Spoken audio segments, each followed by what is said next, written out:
my fellow comic book collectors, it's Alan, the Comic Collector Geek, and this is the Wednesday video, but it's a Thursday.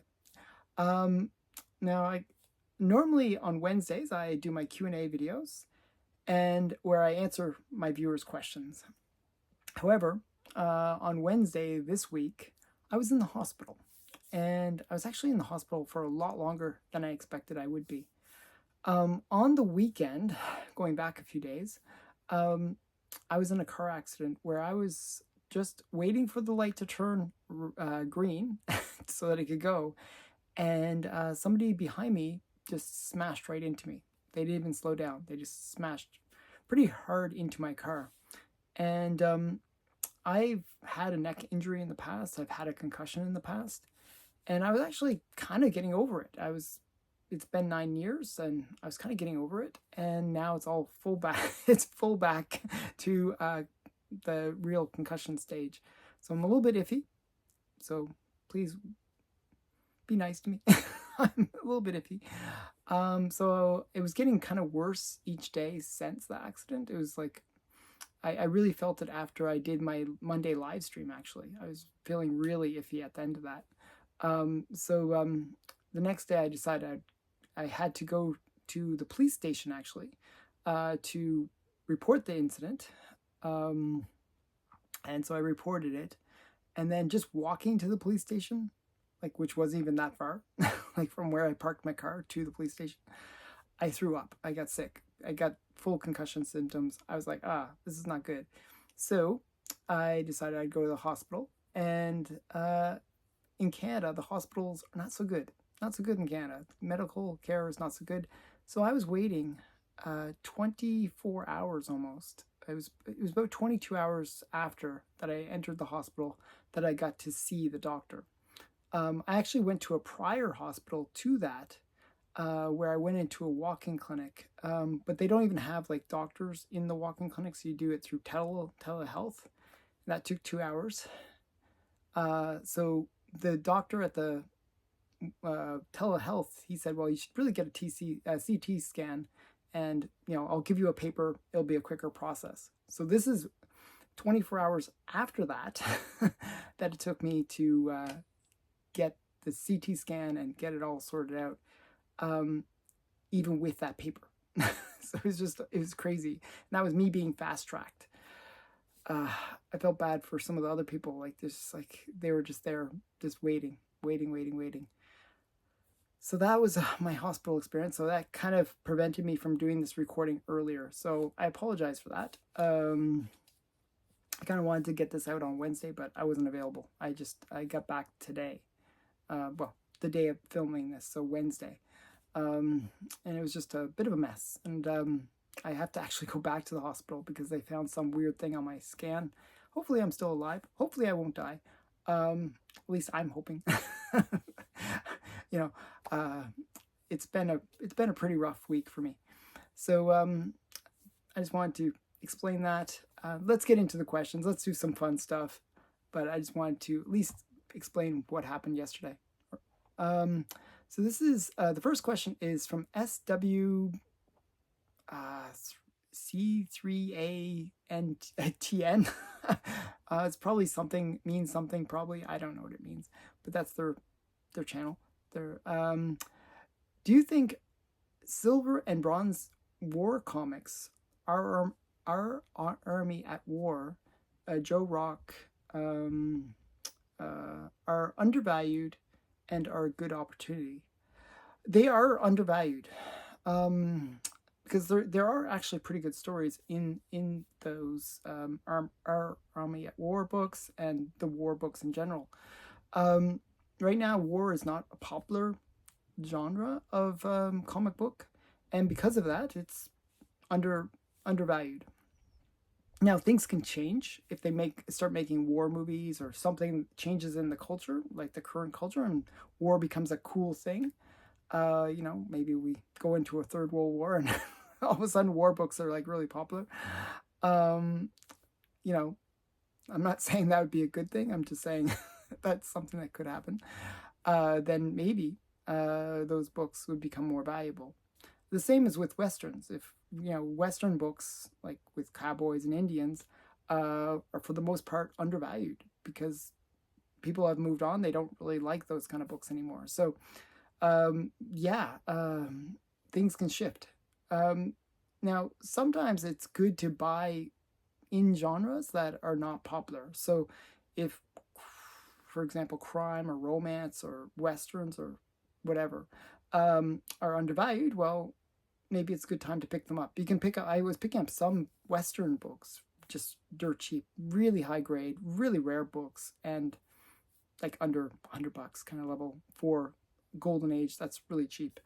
um so yeah, so I don't know, like at the end of the day, like the thing that you collect, because if it never if how long has it been since westerns have been popular, for example, or war books have been popular?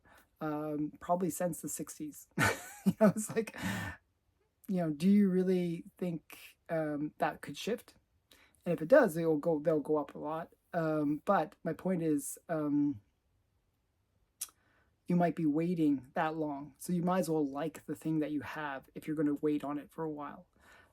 War books actually have a little bit more percentage chance of going up in more soon history, but because I do believe with they're doing something with what's it called, the seven nation or seven army, or the one with the James Gunn on DC. He's doing something with some of the characters like uh, that were introduced in the war books. So yes, so I have a feeling those ones could become more valuable and kind of bring up the genre in general. So yeah, I hope that answers your question. Next question comes from Fiddle Chips. While watching you and other YouTubers, I noticed that many believe the comic price floor right before the boom. The comic price floor is right before the comic boom. I believe for most books it will hit 2016 and 17 prices. I'll explain. From 1996 to 2012, comics didn't move the needle. And then from 2012 to 2019, comics made healthy increases because of the MCU, 2019 being the height. In the next few years, the MCU popularity wanes, so will many collectors. The boom, I think, will hurt more than help. My question is why do you think so many people think the prices won't continue to decrease in the next few years? Golden Age and esoteric books not included. Okay, I'm actually going to be a little bit rose-colored glasses on this whole thing. Now, I do market reports on Sundays and Mondays. Sundays are for Golden Age, so let's ignore those. But my Mondays ones, I really have seen the following pattern. If you look at historical trend lines, which go well beyond 2012, goes back to 1996 or even earlier, you see a gradual increase. And then you see the COVID spike, and then it kind of comes back down. Now, sometimes that back down overcorrects and goes off that trend line where it's a little bit low on the trend line. Now, there's a couple things that I think will happen.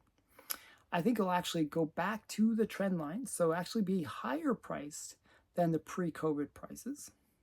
So I'm actually a little bit positive on these books. I think that there's a couple things why it'll be higher priced than the pre-COVID pricing. There will be a dip where it might go below for a little while, but it will go up. And the reason I think it will go below then back up to that trend line within a very short time is twofold. One, people have reasonable memories. I'm not saying they're great memories, but they have reasonable memories.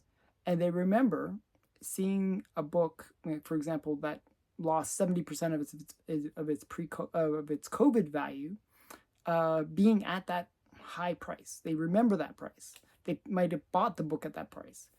And because of that, that will be set in their mind that this book is worth X dollars. It's worth $1,000, whatever it is. And because of that, you'll have two effects where one, they will, if it goes below that pre-COVID price, the difference between those 2 points will seem like a steal. It'll seem like, wow, somebody's basically giving this book away. It used to be worth X dollars. So there will be that kind of feeling that, hey, we should pick up the book. And you'll see the market kind of tick up as a result of that. The other thing is there has been inflation. This is kind of a bogus one in a way, but it is true that there's been massive inflation over the last 2-3 years. And that will impact the prices. That sometimes, as things go up in value, in general, the whole market, just based on the number, it's not like, that it's, cost of bread is now $2 instead of $1, that makes the perception of that price as being much lower than it really is.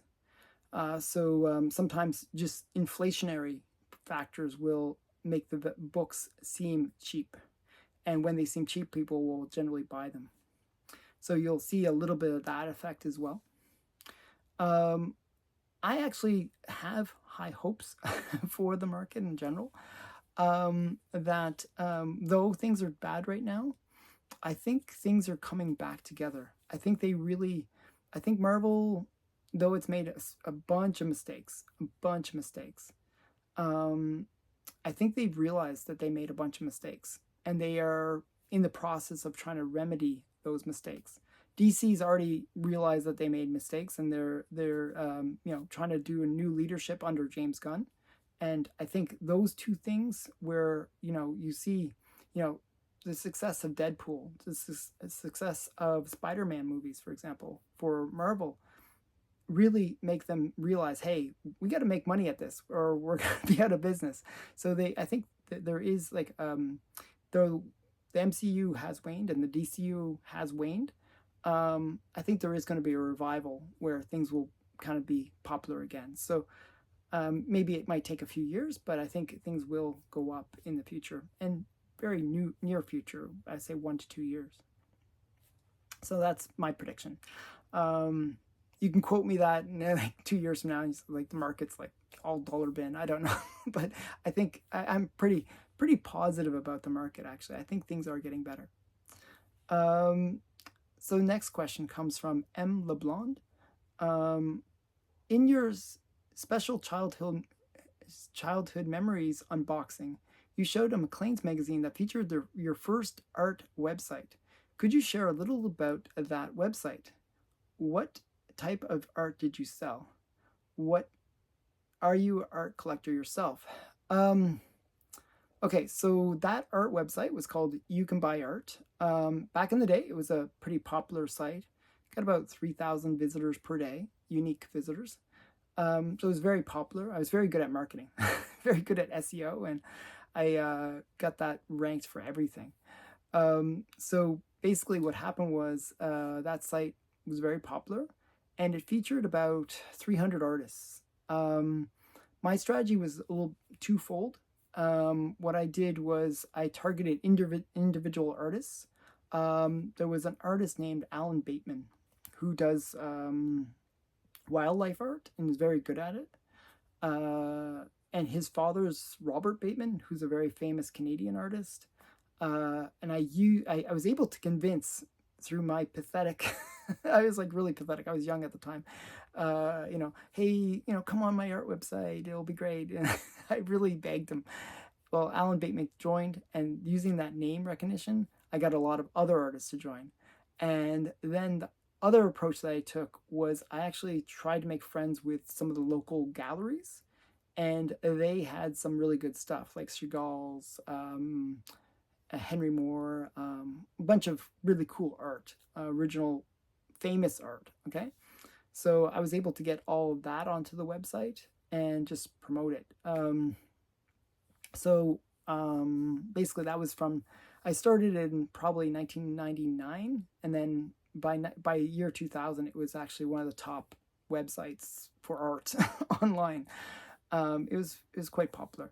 So yeah, so that was that experience. It didn't do that well in terms of making money though. I could make a living, but I kind of wanted it to be more than subsistence living. So selling art, and I didn't really figure out the margins correctly. So I was like doing something where I was only making like maybe 5% on a sale. That was a really dumb thing. And I just, this was the learning curve of starting a business. Later on, I got better at it, but I really didn't make enough money to justify the amount of work that it required. So I got into other businesses and marketing for other people. So that became a much bigger business for me. But yeah, it was a fun website. Am I an art collector myself? No, not really. I have a bunch of art actually, but not. I wouldn't consider myself an art collector, unless it's comic art. I'm more into comics, just the way I am. Okay, next question comes from Brian Smith. Do you have any golden or silver age comics highlighting social issues, not counting wartime problems? So yeah, a lot of the books that have social issues are actually wartime. A lot of the Hitler ones I think of as being some of the best. But a lot of the crime books and romance books did highlight different social issues. I'm going to show two books that kind of showcase a couple of the major issues. And a lot of the books that were actually in the Seduction and Innocent actually do highlight social issues. Like I think of Teenage Dope Slaves, which is Harvey Library Comics #1. There's a bunch that actually showcase different social issues that were facing the early 50s.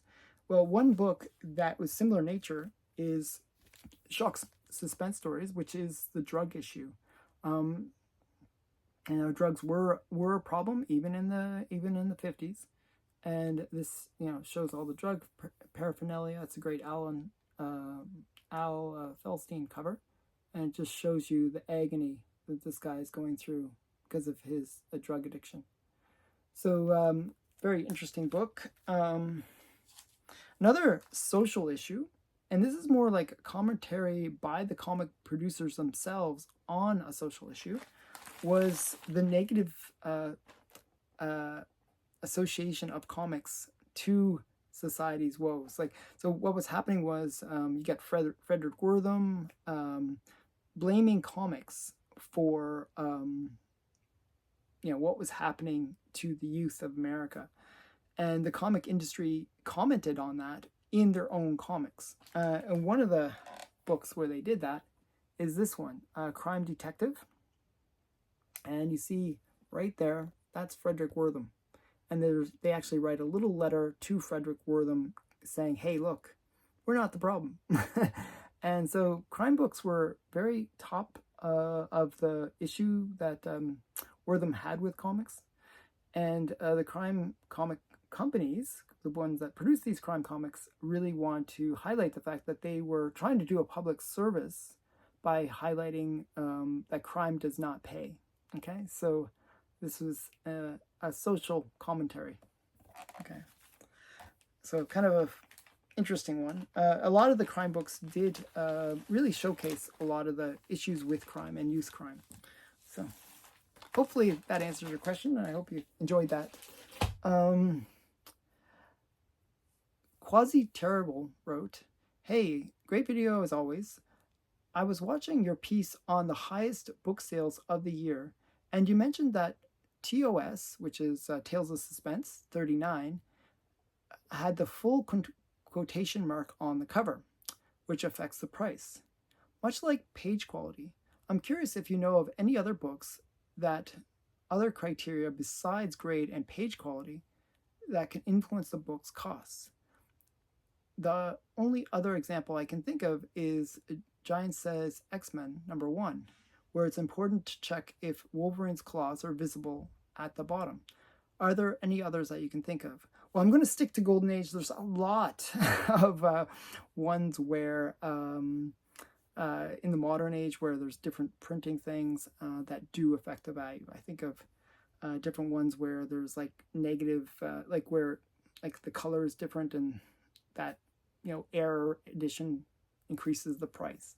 But the ones I'm thinking for the Golden Age, one was one that was just recently pointed out by my friend Stephen Gentner, where he bought a Batman 1. Now, his Batman 1, if you look at the title, it's Batman 1. If you look at other editions of Batman 1, there's a Batman .1. And that dot was added later. So the point is, the earliest Batman 1s don't have the dot. And there was only a few. It seems like maybe 1 in 7 or even less have that dot. So that will be something that will affect the value future on. Another example of one that I can think of where you have to look for things on the cover is Marvel Comics #1. Now, Marvel Comics #1 is actually the first comic to have a reprint. So the first edition of Marvel Comics #1 is October. So you look for that October date on the cover. And the second reprint, the reprint was in November. So generally people treat them as being the same, but there is a preference for the October book. So that's another one to look for. I have a few in my collection. Not that I have the actual errors, but or not errors, but the thing to look for.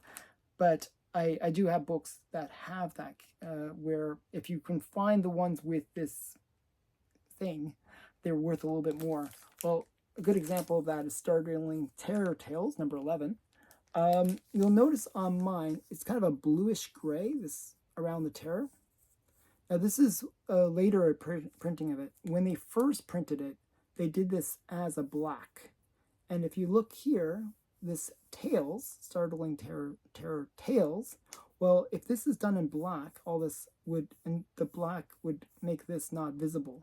So they realized very soon in the printing that it wasn't visible. So the black versions are worth a little bit more than the ones with the bluish gray. Next one that actually does have a pretty major impact on the price is my Chamber of Chills. And there's if you notice along the side, you can see the woman's cigarette, right? This is Chamber of Chills 19. If you look at the cigarette, if you can see the little little bud of the cigarette where it's like the red of the cigarette end, then it's worth a little bit more. Or actually a lot more. Really rare to find it with that extra little bud. So yeah, so that's another one to look for. So those are some of them. There's a whole bunch. I imagine, but those are some of the more interesting ones I could think of. Mr. E, the low-grade king, wrote, was Tim Holt involved with helping create Ghost Rider and Red Mask, since both characters were in his comic? Yes. So they were sort of characters that were part of the Tim Holt stories. With Ghost Rider was actually a character called Calico Kid originally, and then he later became the Ghost Rider. But he was involved with Tim Holt, and it was kind of a separate storyline that actually where he became Ghost Rider. But the point is, they were in the same book and had overlap. Okay. Another character that was also, I just figured, hey, you mentioned two really great characters from Tim Holt. Well, another really great one was Black Phantom, who was also in the Tim Holt storybooks. So a lot of really great characters came out of Tim Holt. So yeah. So next question comes from William Barrett. Thank you for answering my question. Do you know of any Speedy Gonzalez books? How many Speedy Gonzalez books there are in the series? Or is it just Dell, or did anyone else publish them? There was never actually a Speedy Gonzalez series, believe it or not. There was Speedy Gonzalez #1, which was not Speedy Gonzalez #1. It was a Dell 4 color. It just happened to be titled Speedy Gonzalez. And therefore it's considered #1. But there was no #2. So it just wasn't, like, they never actually released, like, normally what they would do in Dell 4 color is if a title was popular, they would actually create its own separate book. They never did that. And there was no one else that did that. So there is no Speedy Gonzalez series other than just a few that were in the Dell 4 color run. So, sorry. I actually looked. I was wondering if anyone else ever published a Speedy Gonzalez series. I could not find one. So, sorry. K. Munin wrote, "Thanks as always for answering my questions. In your opinion, what was the greatest year for comics? What do you think will be the next comic boom?" Okay. So there's actually 4 different years that I would say are kind of the greatest years in comics, and I'll give you them. One is 1938, which is the first appearance of Superman and that whole beginning of the comic era. The next one is 1946, which is the beginning of the Atomic Age, and that actually inspired many different comic types. It inspired romance, it inspired a good girl, it inspired horror, pre-code horror, sci-fi. Whole bunch of things came out of that. Just like the variety of books that came out of that age, the Atomic Age, was quite impressive. 1961 is another big date for comic books, and that's like Fantastic Four and all the books of the early Marvel era.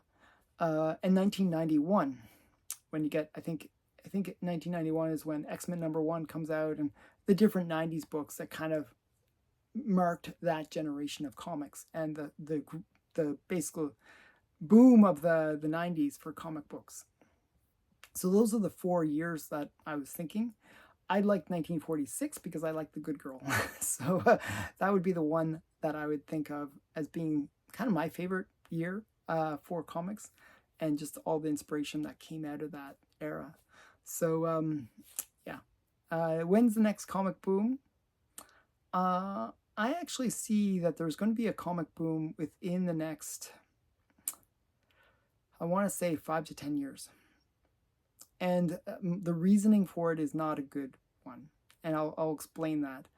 So in the next 5 to 10 years, we're going to see a real radical shift in comics, in terms of media, in terms of interest, in terms of everything.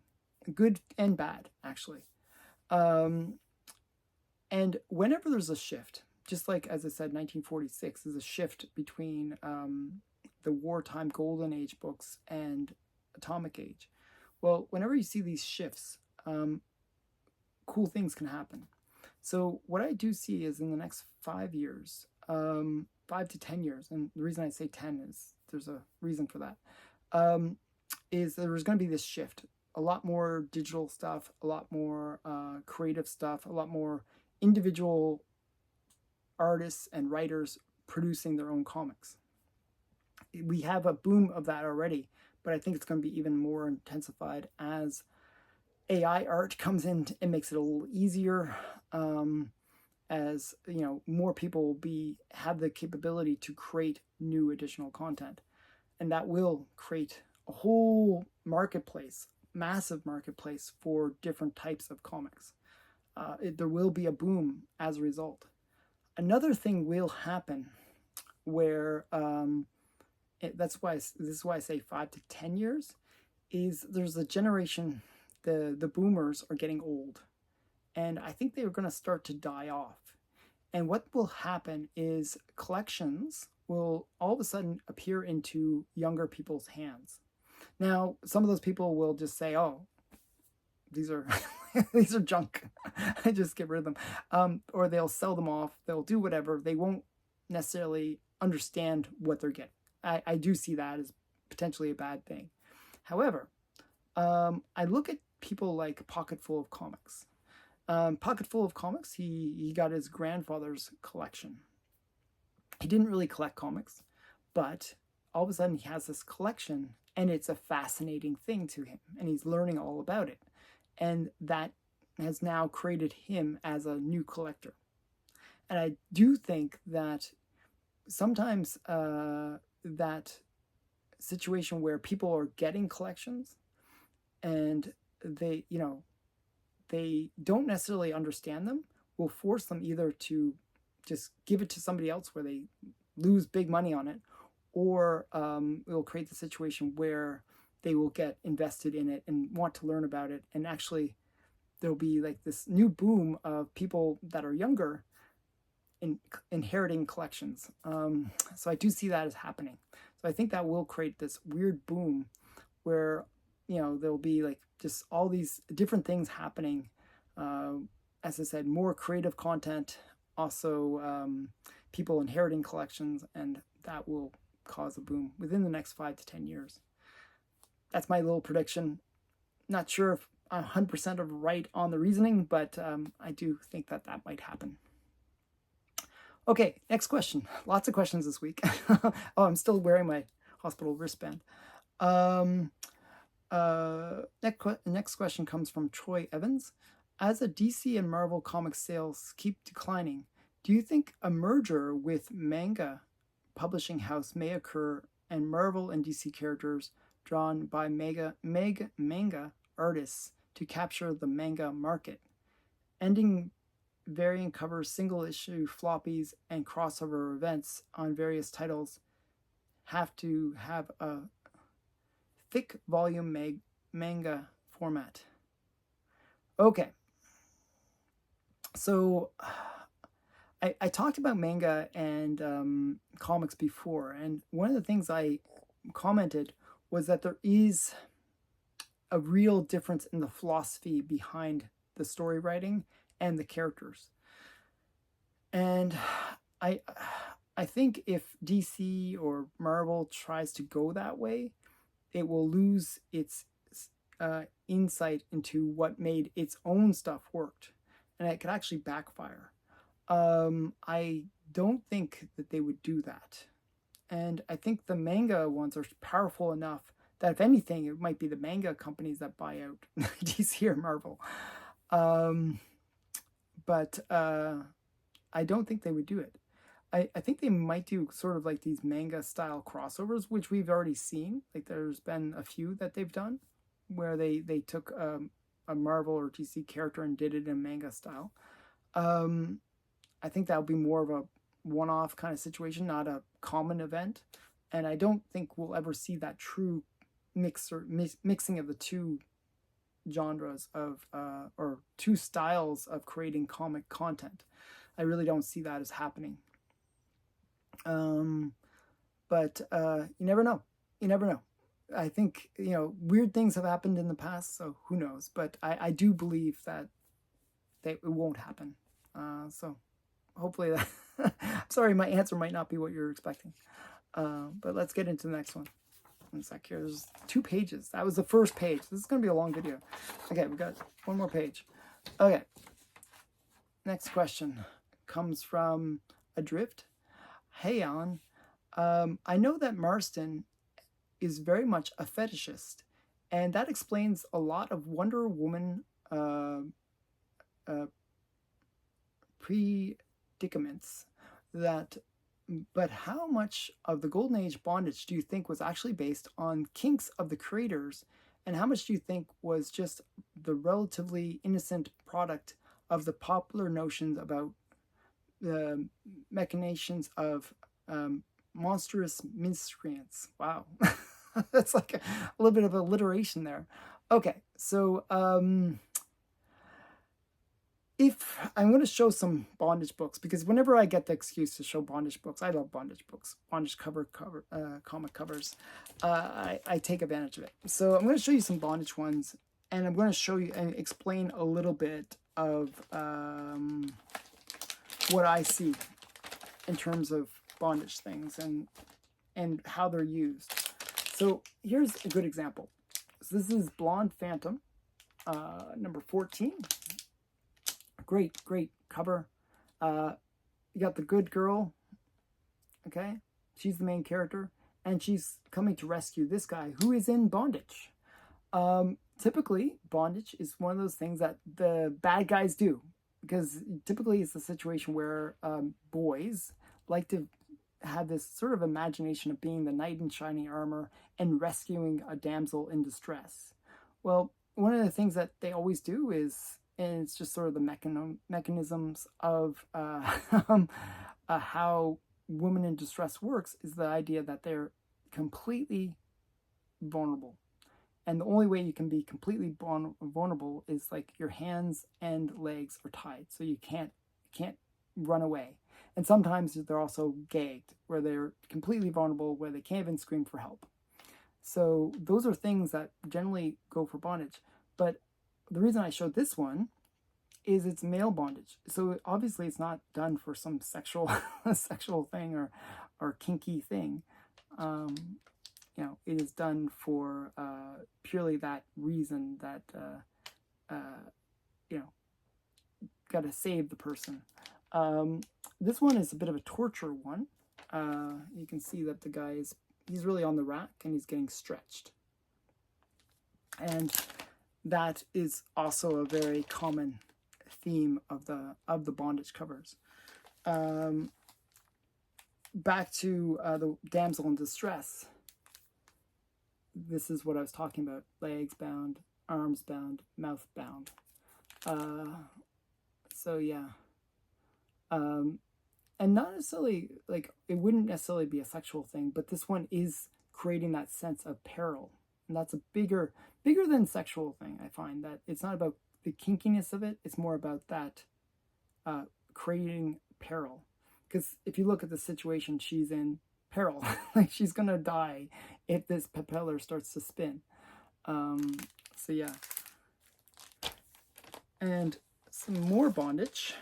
Actually, I have a couple that are similar themes. So there's this one, and I have another one, this one, where it's the same girl on the propeller thing. So I just figured I'd show both. But another form of bondage and peril, and I think those are kind of go hand in hand, is the idea of the girl in the red dress. She's in bondage, she can't escape, and there's some, bad guy in the background, like, wishing ill on her. And this one doesn't even show a hero coming to rescue her, but it's just creating that situation of peril where this bird, like, is going to probably do some nasty things to her. So it's just the idea of creating that peril. And you as the viewer are seeing this and saying, oh, I got to rescue that girl. And I think that's really where most of the artists were going with these bondage covers.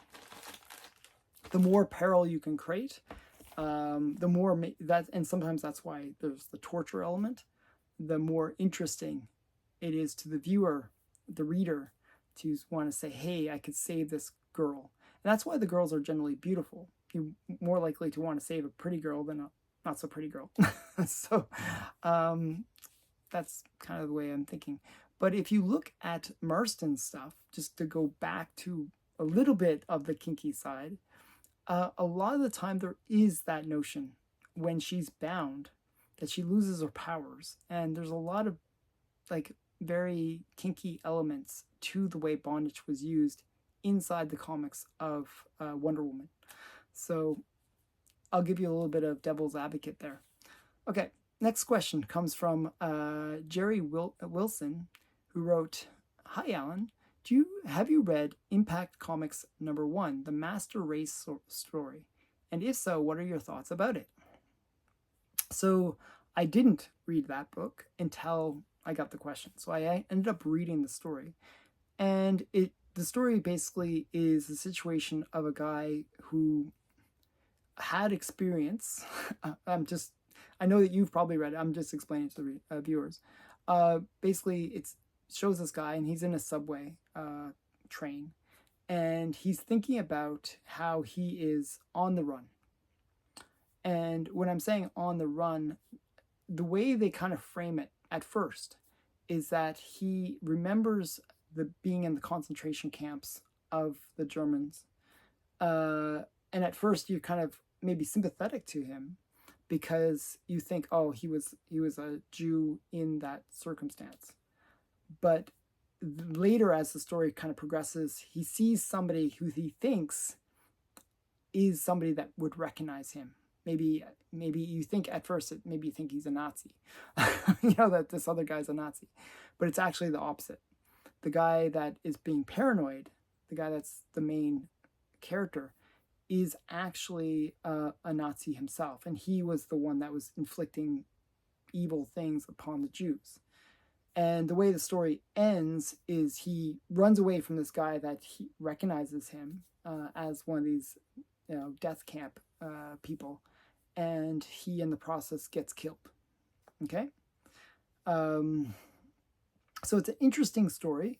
It's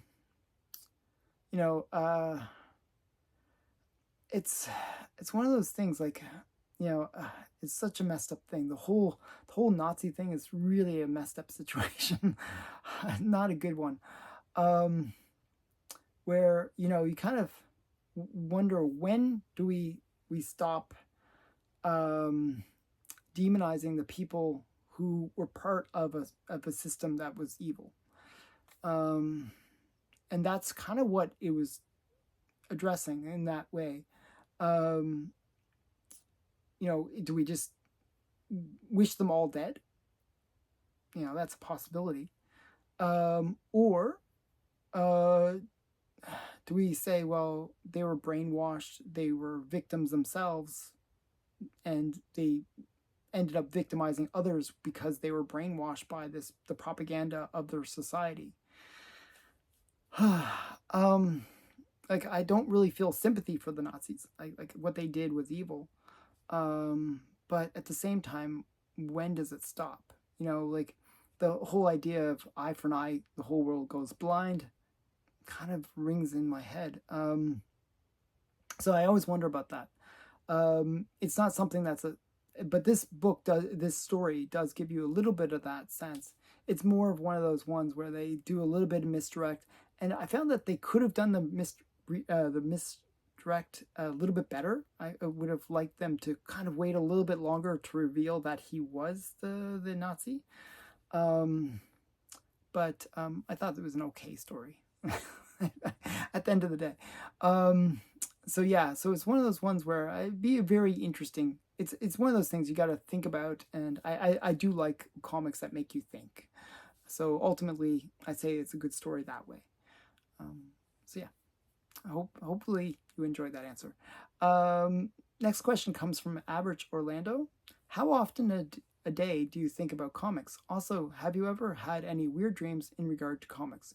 For example, being a hero or villain in a story. Thanks.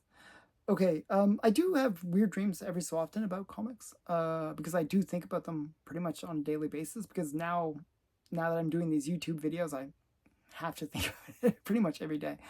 And I watch a lot of YouTube content, and I have a lot of friends that message me about comics. So I think about comics maybe more than I actually would like. I love comics, but maybe I think about them too much.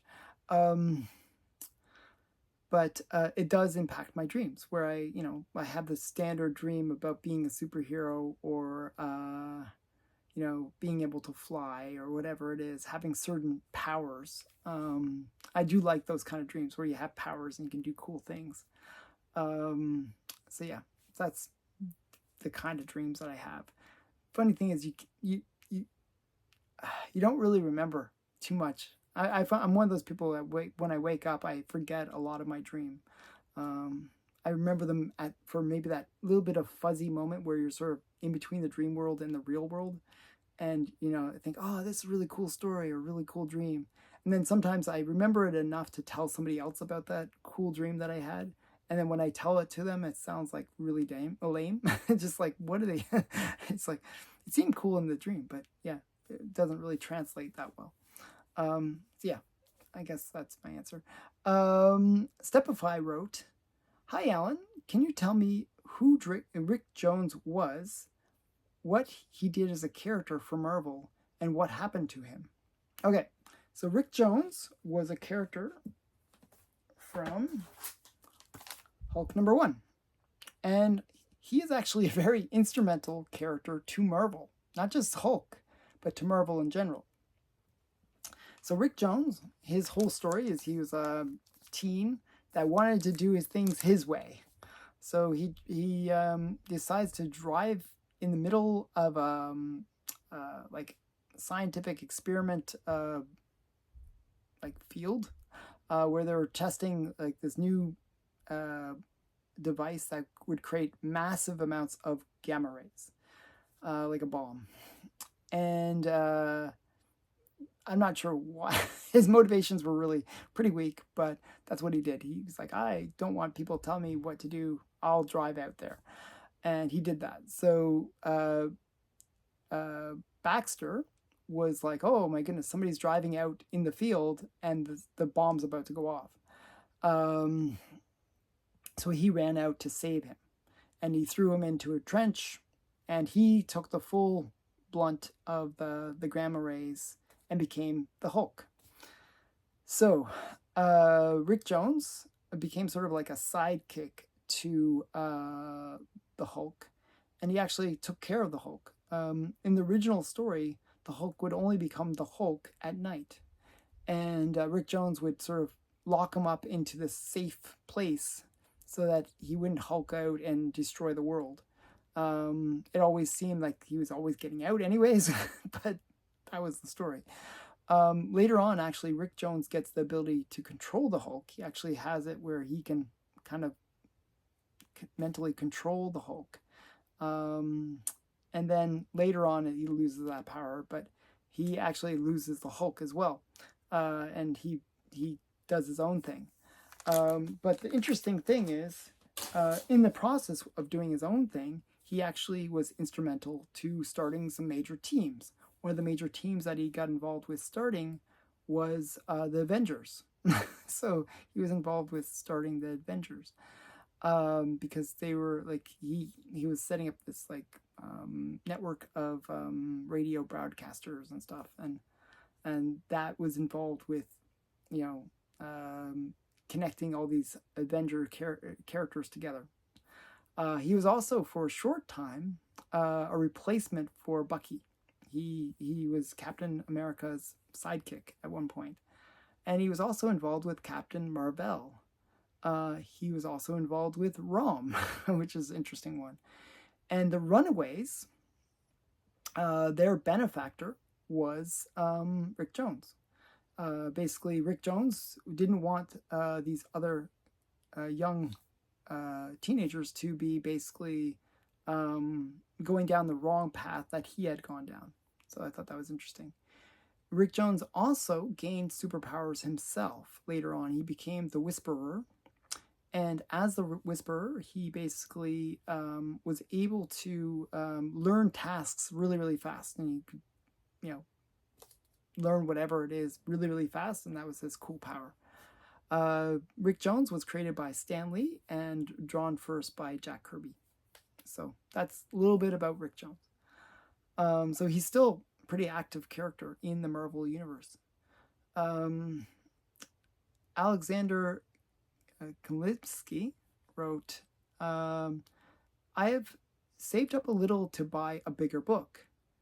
Would you go for more modern key issue or a Golden Age book for the same character? I would go for the Golden Age. I mean, I'm a Golden Age collector. But also for me, I look at scarcity and coolness factor. A lot of the modern books are more readily attainable, and that makes them, in some ways, a little bit more vulnerable to market fluctuations. Whereas the Golden Age ones, if you can buy it within the same price, probably might not be the same price. They're going to be a little bit harder to reach, a little bit cooler because you get to see the character as they were originally created, their character design, that Golden Age feel. I think it's just a cooler book. I'm more of a fan of the more Golden Age style artwork and stories. So I think they're cooler. So that's where I'd go with that. And the last question, comes from Matt Likes Comics. Who is your favorite super pet, and do you have their first appearance? Well, my favorite super pet is Morton McSnurtle, and he is the super pet for the Flash, and he becomes the terrific What's-It when he kind of transforms, and he gains like the ability to run really, really fast. His first appearance was in Funny Stuff #1. He's not on the cover. He's on the cover of issue #3, and which I also have. So yeah, so I like McSnurtle. I just like the whole the way the character design. I think he's got a pretty cool backstory, where it's like these two aliens, basically two very powerful alien societies, and each had a representative, and they were like, can we make a character that's good or evil, and they basically, can we make a superhero, basically. And McSnurtle was this lazy turtle, and they decided to give him powers to see if they could make a superhero, and it was kind of cool. Like he had this little angel thing or thing that would come out of him that would sort of kick him into high gear and say, hey, get off your lazy butt, go out and fight crime, and gave him a bit of a conscience, which was interesting. So I kind of liked McSnurtle. And I know a lot of people would say Crypto and all those ones, but I like McSnurtle. He's just kind of cute. So that's the one I like. So he's my favorite super pet. He did not make the league, the super pet league of super pets, but he was a character that was a super pet. He was also in the Super Pet movie, but they changed his gender to female, which is very standard for nowadays. But I like McSnurtle. So that is it. If you guys have a question you would like answered, please put it in the comments below, and I will do my best to answer it. Thanks again for watching. Bye for now.